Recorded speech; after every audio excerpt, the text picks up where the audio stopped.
This Day in Sports History. This Day in Sports History is a member of the Sports History Network. You can check out more info and more podcasts at sportshistorynetwork.com.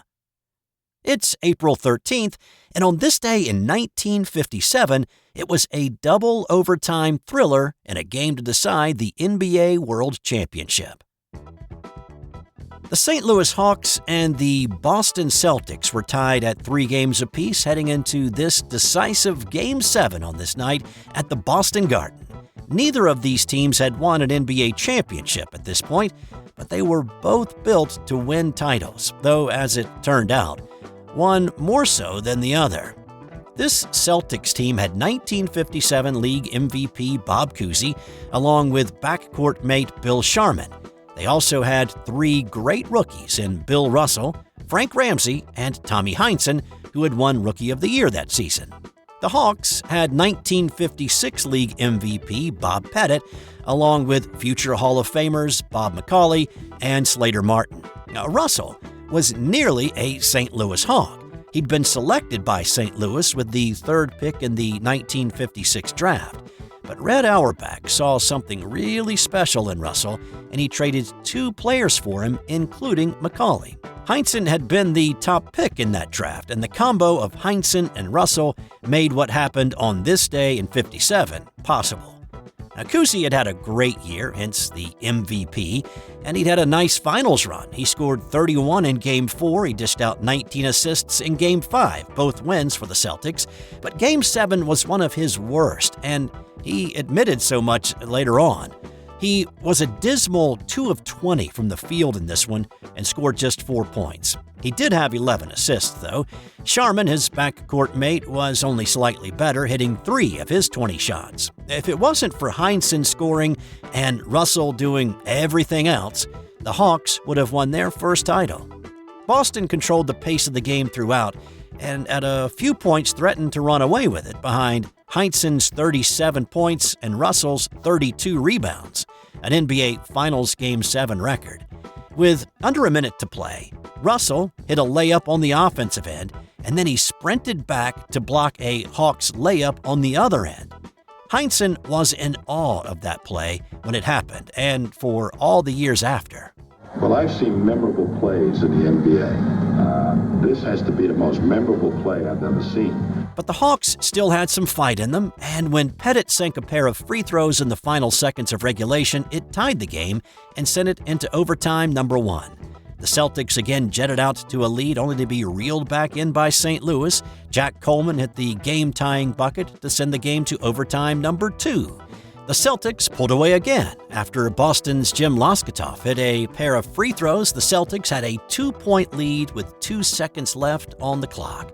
St. Louis player-coach Alex Hannum drew up a play that required a pinpoint pass.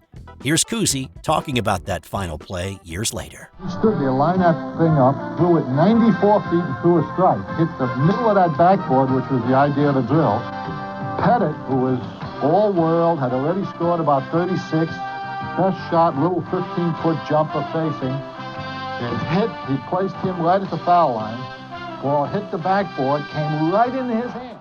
Pettit's shot rimmed out, though, and the Celtics won their first NBA title 125-123 in double overtime.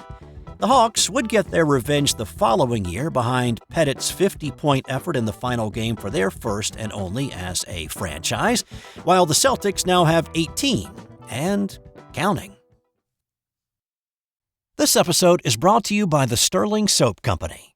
I'm a big fan of shave soap. I've been using different brands for years, and I recently gave Sterling's shave soaps a try, and I've been very happy with the results.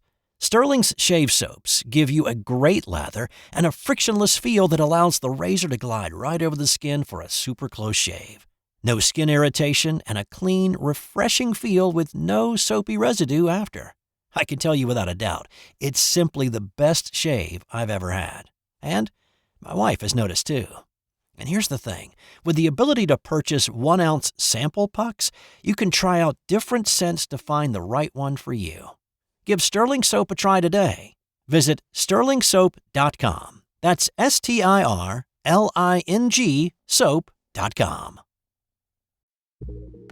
On this day in 2016, it was Kobe Bryant's last game, and as he did so many times in his brilliant career, he put on a show and he willed the Lakers to a win over the Utah Jazz. Now, this Lakers team was awful. They were the worst team in the West and second worst team in the NBA. Kobe was 37, and he had suffered some season-ending injuries in the past couple of years, a ruptured Achilles tendon in 2013, a knee fracture in 2014, followed by a torn rotator cuff in 2015. The Lakers had won only 14 games at this point and had lost 6 in a row and 10 of their last 11. They had been eliminated from the playoffs several weeks before, but Kobe was not about to end his stellar career with a loss. With the Lakers down double digits with 2.5 to play, Kobe simply took over. Enter the Black Mamba. A basket equals a 50-point game. Kobe underneath. He's got 51 to get tired. Down the middle he goes. Corner of the key. He's got another one. Kobe with the ball and the Lakers down 4. Bryant on his way. It's a one-point game. Chance to take the lead, and look who has the ball. With half a minute to play, Bryant for the lead. Yes! Kobe Bryant gives the Lakers the lead. With 15 seconds left, he added 2 free throws for his 59th and his 60th points on the night, and then delivered a court-length pass for a dunk on the other end, and the Lakers beat the Jazz 101-96. It was an exclamation point on a spectacular 20-year NBA career. Let's keep the phenomenal performances going with what happened on this day in 1997 when Tiger Woods won his first major golf tournament, blowing away the field in the process. So, this is the Masters, and Tiger Woods was a 21-year-old wonderkind. At this point, he'd won 3 tour events, and of course that followed his stellar amateur career where he'd won 3 consecutive U.S. Amateur Championships to go along with his 3 straight U.S. Junior Amateur Championships. This is Tiger's first Masters as a pro. The previous year, he was the top amateur, but he missed the cut at 8 over. Starting the 1997 Masters looked like it might be a repeat of that. He struggled on the front 9 on Thursday, making the turn in 4 over par 40. But then he got his putter working, and he started firing at the pins. On the back 9, Tiger had 4 birdies and an eagle to finish with a first round 2 under par 70. And at that point, he took off. He fired a 66 to take the lead by 3 shots over Colin Montgomery on Friday. He bested that effort with a bogey-free round of 65 on Saturday to take a 9-shot lead on the field. And barring any sort of Greg Norman-like collapse on Sunday, the green jacket was his. And of course, he played the final day in what would soon be his trademark red shirt and shot a 3 under par 69 to beat Tom Kite by 12 shots. It was Tiger's first Masters win, his first major tournament win. The 12-shot win topped the margin of victory record set by Jack Nicklaus back in 1965. His 4-day total of 270 also bettered Nicklaus and Raymond Floyd's total of 271. Of course, Tiger has won another 14 majors, and that march all started on this day in 1997.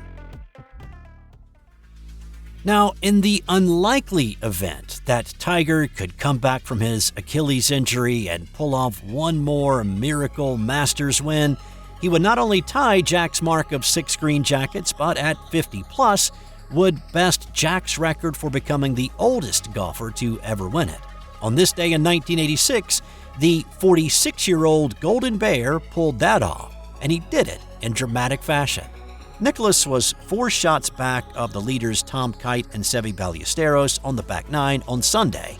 At the par 5 15th, Jack fired his second shot, a 200-yard 4-iron over the water to within 12 feet, rolled the putt in for eagle to cut the margin to 2.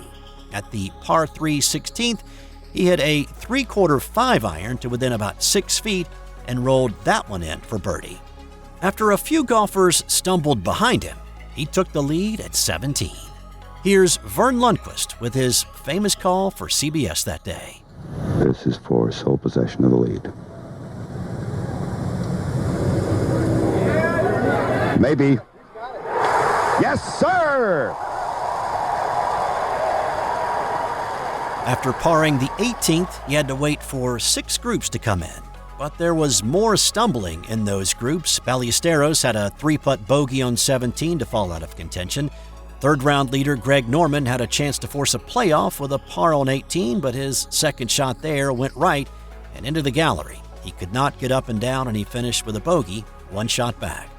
Tom Kite had a putt on the 18th to force a playoff as well, but it slipped by the hole, and Nicklaus had his record 6th Masters green jacket and his 18th overall major. At 46 years old, Nicklaus is still the oldest golfer to ever win at Augusta. And have you ever heard of a guy by the name of Jeff Knox? There's a good chance that you haven't, even if you are a huge golf fan who watches the Masters every year like you're in church. Jeff Knox is well known in the amateur golf scene in Georgia, and he's a member of the Georgia Golf Hall of Fame. Well, the reason you should know the name Jeff Knox is that from 2002 until 2021, he played as a non-competitive marker during the Masters. So when the cut is made after the second round, the top 50 players and ties make the cut. Well, that can lead to an odd number of players playing on the weekend. And so to keep the pace of play right and to provide a competitive partner to go along with that odd man out who goes out first, a player called a marker evens out that first pairing. Well, Knox has had some memorable days as a marker, and on this day in 2014, it's one that kind of stands out in a lot of people's minds as his best. Rory McIlroy was the odd man out, and he was paired with Knox. Rory had had some struggles throughout the day, but he birdied 15, 17, and 18 to finish with a 71. Jeff Knox bogeyed 18 and still finished with a 2-under par 70, beating McIlroy by a shot. After the round, Rory said Knox was the best at reading the greens at Augusta that he had ever seen. Knox has had some other notable days as well. In 2013, Knox was paired with Sergio Garcia. Garcia shot 73, Knox a 72, and Sergio refused to shake his hand after the match. Knox holds the course record at Augusta National with a 61, playing from the members' tees during a club championship. On this day in 2009, former Major League pitcher Mark "the Bird" Fidrych died in a tragic farming accident. Fidrych was like a meteor in the sky, bright, awe-inspiring, and fleetingly brief. He burst onto the scene in 1976 with the Detroit Tigers, and he made a name for himself quickly with his mesmerizing pitching and his perplexing behavior on the mound. He talked to the ball, he shooed groundskeepers away to manicure the mound himself like he wanted to, and he tossed out perfectly good baseballs because a guy managed to get a hit with it. He ended up starting the All-Star game as a rookie, and he finished the year with a 19-9 record, and he led the league with his 2.34 ERA and 24 complete games. His amazing year was capped with the Rookie of the Year award. And then it seemed like he disappeared in a heartbeat. He tore cartilage in his knee in the following spring training, and trying to come back too quickly, that injury altered his throwing motion, which led to a shoulder muscle tear in July. He pitched in only 16 more games in the next 3 years, and he was out of baseball. With the money he made in his brief career, he bought a 107-acre farm in Northborough, Massachusetts. Well, on this day in 2009, Fidrych was working on his farm, and he was working under his Mack dump truck with the engine running when a piece of his clothing got tangled in the power takeoff unit. He was found by a friend a short while later, but nothing could be done to save him at that point. It was determined that he had died of asphyxiation, and his death was ruled accidental. He was 54 years old. And on this day in 1978, the New York Yankees, in conjunction with the Curtis Candy Company, began distributing the Reggie candy bar. This all originated when Jackson was still with the Oakland A's, and he made a comment that if he played in New York, they would name a candy bar after him. Of course, he, like a lot of people, me included, thought that the Baby Ruth was named after the great Yankee slugger. It wasn't, and is not. It actually got the name from former governor of New York and the 22nd president of the United States, Grover Cleveland, and Cleveland's daughter was named Ruth, who had died in 1920 as a baby. This was opening day for the Yankees in '78, and the Curtis Candy Company passed Reggie bars out to all the fans who came to the ball game that day. After Jackson hit a bomb of a homer in the first inning, many in the crowd tossed their orange-wrapped bars onto the field in celebration. It didn't have a long run, though. When Reggie went to the California Angels in 1982, the Reggie bar was discontinued. And time now for today's That's Got Nothing to Do with Sports. Did you know? For a period of time, Google Maps displayed the fake town of Argleton in West Lancashire, England. The fake town even had fake job postings and fake weather forecasts. Now, it's thought to have been a copyright trap set up by Google to catch any competing online map makers. If it showed up on another map somewhere, then Google would know it to be an infringement. The fake town of Argleton was removed from Google Maps in 2009.